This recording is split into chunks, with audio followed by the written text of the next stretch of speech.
నమస్తే అండి అందరికీ. నేను మీ చక్రవర్తి. దశాబ్ద కాలం క్రితం అయితే వేసిన పంట ఇప్పుడైతే మళ్ళీ వేస్తున్నామండి. అదేనండి పసుపు. పసుపు అయితే ఈ సంవత్సరం అయితే మనమైతే సాగు చేయబోతున్నాము. విత్తనం అయితే తీసుకోవడం జరిగిందండి. మరి మనం తీసుకున్న విత్తన రకం వచ్చి సుగంధ రకం అండి.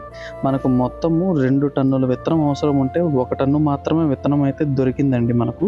మీ వద్ద కానీ లేదా మీకు తెలిసిన వారి వద్ద గానీ పసుపు విత్తనం అందుబాటులో ఉన్నట్లయితే పై చూపించిన నెంబర్కి అయితే కాంటాక్ట్ చేయగలరు. 1 టన్ను విత్తనం అయితే ప్రస్తుతం అయితే అవసరమైతే ఉందండి.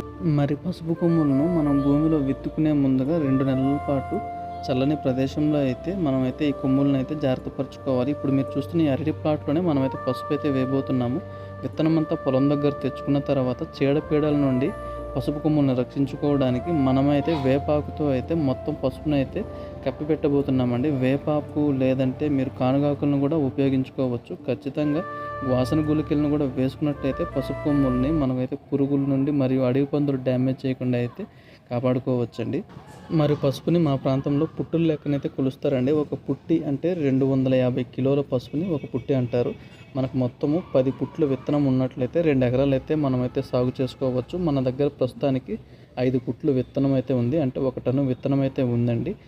మరి ఈ పుట్టి అనేది మనకు 3,900 రూపాయలు అయితే పడిందండి. ప్రజెంట్ అయితే మనం విత్తనాన్ని మొలకొచ్చేదానికి ఇలా అయితే జాగ్రత్త పరుచుకుంటున్నాము. ఇక 2 నెలల తర్వాత అయితే ఇదంతా ఓపెన్ చేసి విత్తనాన్ని అయితే భూమిలో అయితే పెట్టడం జరుగుతుంది. అప్పటి నుండి మీకైతే పసుపు గురించి సమాచారం అయితే మన ఛానల్ ద్వారా అందుతుంది.